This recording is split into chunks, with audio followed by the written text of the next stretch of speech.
آج کل خاص طور پہ عالم کفر کی نگاہ ہماری خواتین پر ہے کہ ان کو بے حیا بنایا جائے.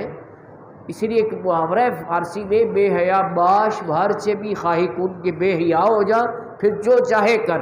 تو آج کل کے جو جدید تعلیمی ادارے ہیں ان میں بھی یہی ماحول کو ایجوکیشن کا اور مخلوط تعلیم کا اسی لیے دیا جا رہا ہے کہ حیا اور شرم کی دولت سے بنت مسلم کو محروم کر دیا جائے، جس کی طرف اشارہ کرتے ہوئے شاعر نے کہا تھا، ہم تو سمجھے تھے کہ لائے گی فراغت تعلیم، کیا خبر تھی کہ چلا آئے گا الہاد بھی ساتھ.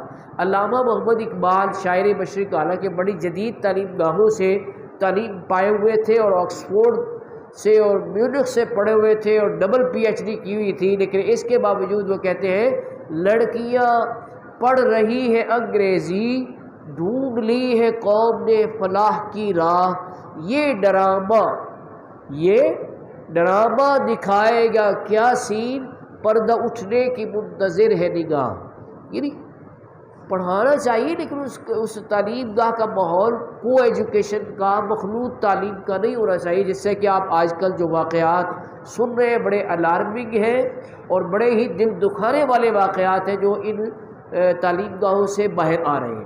اچھا، پھر ایک اور میں آپ کے لیے عنوان فکر چوز کر رہا ہوں، اور وہ یہ ہے، اللہ نہ کرے کسی دینی مدرسے میں کوئی ہلکا پھلکا ایسا واقعہ ہو جائے تو لوگ آسمان سر پہ اٹھا لیں گے، میڈیا بھی آسمان سر پہ اٹھا لیتا ہے، لیکن جب وہ کسی کالج سے ایسے واقعے کی خبر آتی ہے تو اس کو دبانے اور چھپانے کی پوری کوشش کی جاتی. یہ رویہ کیوں ہے؟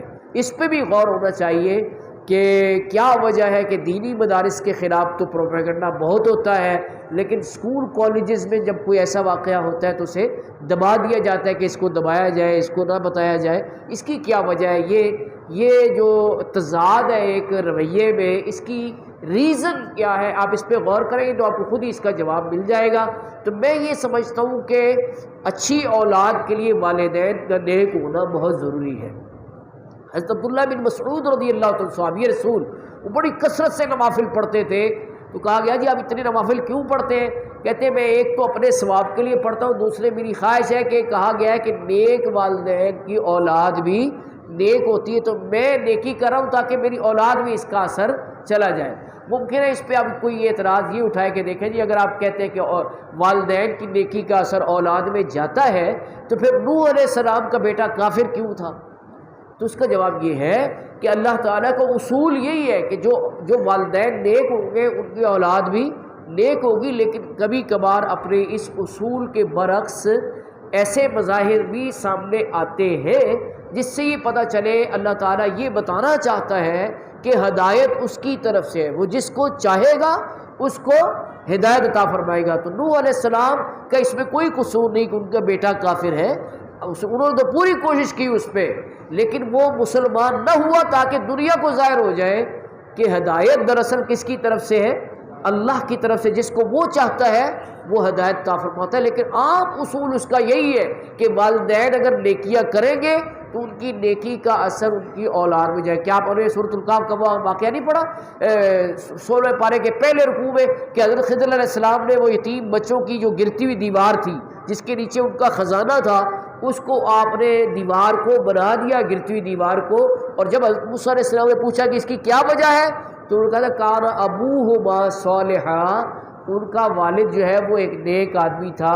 اور امام احمد رضا رحمۃ اللہ علیہ نے لکھا ہے کہ وہ والد ان کا اپنا والد نہیں تھا بلکہ 7ویں پشت میں ان کا دادا تھا جو نیک آدمی تھا. تو اس کی برکت 7 پشتوں کے بعد ان بچوں کو حاصل ہو رہی ہے کہ ان کا خزانہ جہاں دفن تھا اس دیوار کو حضرت خضر اور حضرت موسیٰ علیہ السلام مل کے بنا رہے ہیں.